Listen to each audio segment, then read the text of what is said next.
Di sini dapat kasih sayang dari orang tua yang sangat adil. Di sini ada Tina dan Pani. Mulai ya? Iya udah mulai. Wah, ayah lagi duduk tuh, aku samperin ingin memintanya pun bilang, iya apa nak? Si Tina bilang, aku ingin sepatu baru ayah. Si Pani pun bilang, kalau kakak dibeliin sepatu baru, aku juga mau ayah. Nah, si ayahnya pun bilang, iya nak, nanti ayah beliin kalian sepatu baru. Tina Pani pun bilang, yeay sepatu baru.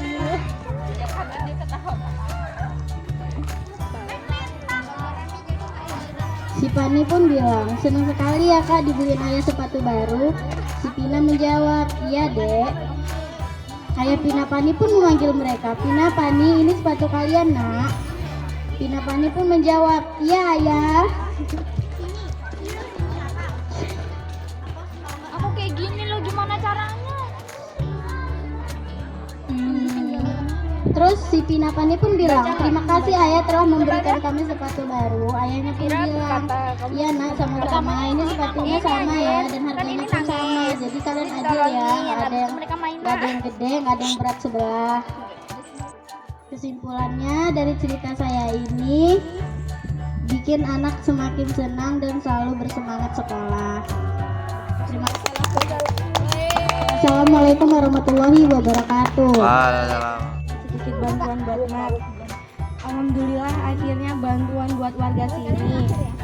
Nah, yang banyaknya buat saya. Aku biasa ya Pak, mencari ininya dulu Pak. Bantuan sosial masih ditelep juga. Astagfirullah, kamu berdosa banget.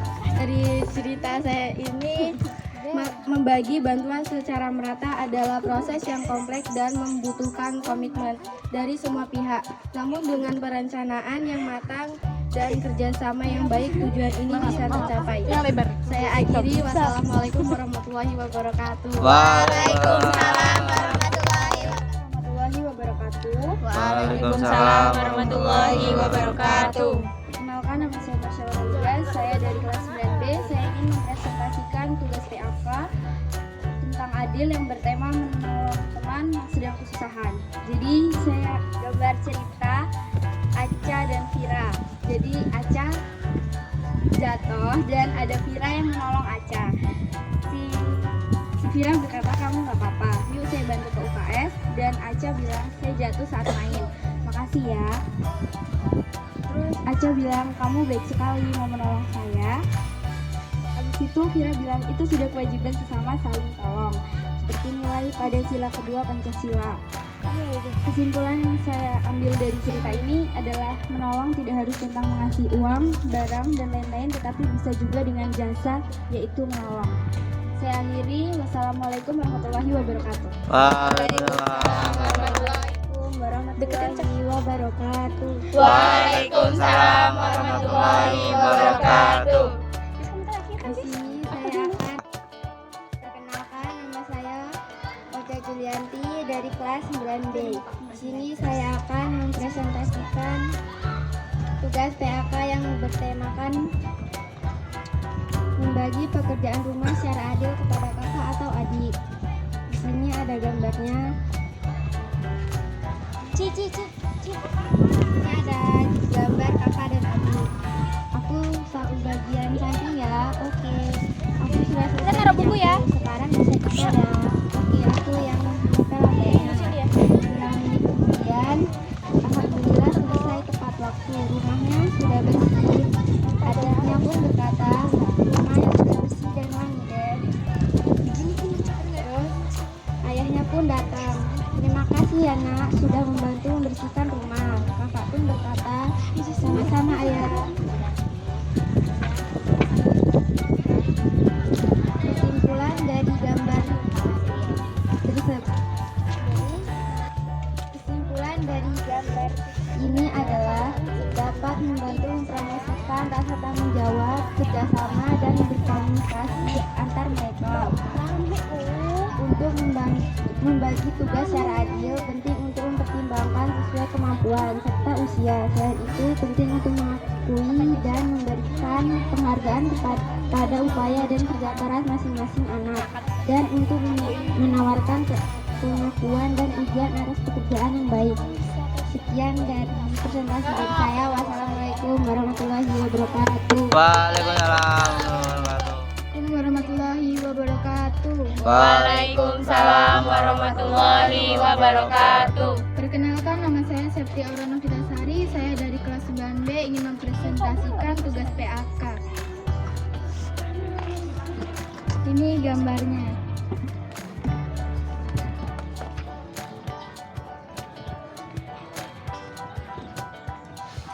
Di sini saya ingin mempresentasikan membagi tugas secara adil saat bekerja kelompok. Aura, Caca, Fiona, Aura, kita kan ada tugas kelompok. Caca, masa iya ada tugas kelompok? Aura berkata, kamu lupa ya? Caca, oh iya ya, kita kan disuruh membuat kerajinan. Aku baru ingat. Aurel berkata, jadi kapan kita mengerjakan tugas kelompoknya? Fiona berkata, gimana kalau kita kerjain jam 2? Aura, oke, di rumahku aja ya, setuju gak nih? Fiona, Aurel, Caca pun berkata, setuju. Fiona, oh iya, kita mau buat kerajinan apa? Caca, gimana kalau kita membuat bunga dari bekas botol minuman? Aura berkata, oke, mudah itu cara membuatnya. Aku dan Aurel pernah lihat di YouTube tutorialnya. Aurel berkata, iya, gimana kalau kita bagi tugas? Fiona membawa botol bekas, Caca membawa lem, dan Aura membawa gunting dan karton. Caca berkata, dan kamu membawa apa? Aurel berkata, aku tidak membawa apa-apa. Fiona berkata, itu tidak ada namanya. Aura berkata, udah, gimana kalau gini aja? Fiona membawa botol bekas, Caca membawa lem, dan Aurel membawa gunting. Aku membawa karton. Gimana, setuju? Tidak. Aura, Caca, Aurel, Fiona menjawab, setuju. Skip jam 2 sore. Di rumah Aura, Caca, Aurel, dan Fiona datang ke rumah Aura. Assalamualaikum. Aura menjawab, waalaikumsalam, masuk aja. Caca berkata, ini barang-barangnya udah lengkap. Aurel berkata, oke, kita buat ya. Aurel, Caca, Fiona menjawab, iya. Berapa menit kemudian? Caca berkata, ye, kerajinannya sudah selesai. Fiona berkata, akhirnya selesai juga. Aurel berkata, ayo beli cemilan. Aura, Fiona, Caca menjawab, ayo. Beberapa menit kemudian, Fiona, udah sore nih, pulang yuk. Aurel menjawab, ya udah, ayo. Caca berkata, ikut pulang juga ya. Aurel berkata, ya udah, ayo. Fiona berkata, ayo kita pulang. Aura, kita pulang dulu ya. Aura menjawab, iya. Fiona, Caca, dan Aurel berkata, Aura, kami pulang dulu ya. Assalamualaikum. Aura berkata, iya, waalaikumsalam. Kesimpulan dari dialog tersebut membagikan tugas dalam kelompok harus dilakukan secara adil sesuai dengan sila kelima. Wassalamualaikum warahmatullahi wabarakatuh. Assalamualaikum warahmatullahi wabarakatuh. Waalaikumsalam warahmatullahi wabarakatuh. Perkenalkan, nama saya Mesyarah dari kelas 9B ingin mempresentasikan tugas pendidikan anti korupsi yang bertemakan tentang adil. Ini adalah salah satu ilustrasinya. Di sini terdapat gambar yang berjudul menjalankan tugas, hak dan kewajiban secara seimbang. Di sini ada Irfan yang diberi kewajiban untuk menyapu halaman. Setelah menyapu halaman, Irfan ingin pergi bermain. Kita bisa melihat contoh di atas bahwa Irfan telah melakukan kewajiban dan haknya secara seimbang. Jadi pelaksanaan hak dan kewajiban harus dilakukan seimbang dengan diiringi tanggung jawab. Tanpa sifat tanggung jawab, pelaksanaan hak dan kewajiban tidak bisa berlaku seimbang atau mengakibatkan ketidakadilan bagi satu pihak. Jadi kesimpulan dari presentasi saya dalam menjalankan hak dan kewajiban, juga harus menerapkan sikap adil supaya tidak ada kesenjangan atau ketidaksetaraan agar tidak menimbulkan perselisihan. Baik, itu saja presentasi dari saya. Kurang lebihnya saya mohon maaf. Wassalamualaikum warahmatullahi wabarakatuh. Waalaikumsalam. Kenalkan, nama saya Kesya, saya dari 9B. Saya ingin mempresentasikan PAK yang berjudul membagikan tugas secara merata saat kerja kelompok. Kalian bisa lihat dari gambaran saya ini. Saya akan membacakan dialognya. Kata Kesya, ini mau gimana tugas kita? Terus mau bikin apa? Kata Tasya, gimana kalau kita membuat lukisan? Kata Dila, emang kamu bisa Tasya membuat lukisan? Setahu saya ya, kamu lo nggak bisa. Kata Tasya, iya makanya dibantu dong temannya. Oh iya, mau melukis apa? Kata Dila, iya, gimana kalau kita melukis? Oh jadi gitu-gituin aku saja, biar kelihatan bagus gitu. Kata Kesya, oke, aku setuju saja. Yang penting kalian tidak bertengkar lagi. Nah, nanti saya bantuin. Kata Tasya dan Dila, iya. Lukisannya nggak akan. Yang penting kalian tidak bertengkar lagi. Ayo kita menggambar lukisan. Kesimpulannya adalah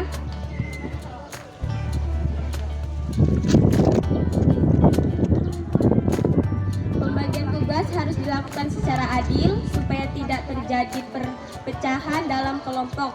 Saya akhiri, wassalamualaikum warahmatullahi wabarakatuh. Waalaikumsalam warahmatullahi wabarakatuh. Waalaikumsalam warahmatullahi wabarakatuh. Saya Jessica Jelmoreta dari kelas 9D ingin mempresentasikan tugas PAK yang bertema keadilan. Di sini ada ilustrasi gambar yang bisa dilihat yang berjudul membantu orang tanpa pandang derajat. Berarti memberikan bantuan atau dukungan kepada orang lain tanpa mempertimbangkan status sosial, kekayaan atau kedudukan mereka. Prinsip ini dianggap sebagai bentuk empati dan keadilan sosial. Saya akan berikan contoh membantu orang tanpa pandang derajat, salah satunya seperti membagi sembako. Kita tidak boleh melihat dari cara orang itu berpakaian atau aksesoris apa yang mereka pakai. Tetapi dalam membantu dan bersikap adil terhadap sesama adalah tidak memandang dari pakaiannya atau harta bendanya. Kesimpulan dari presentasi saya, dalam hal apapun kita harus selalu menguatkan keadilan supaya kita tidak dianggap seperti orang saka dan memandang derajat seseorang. Saya akhiri presentasi saya. Wassalamualaikum warahmatullahi wabarakatuh. Waalaikumsalam.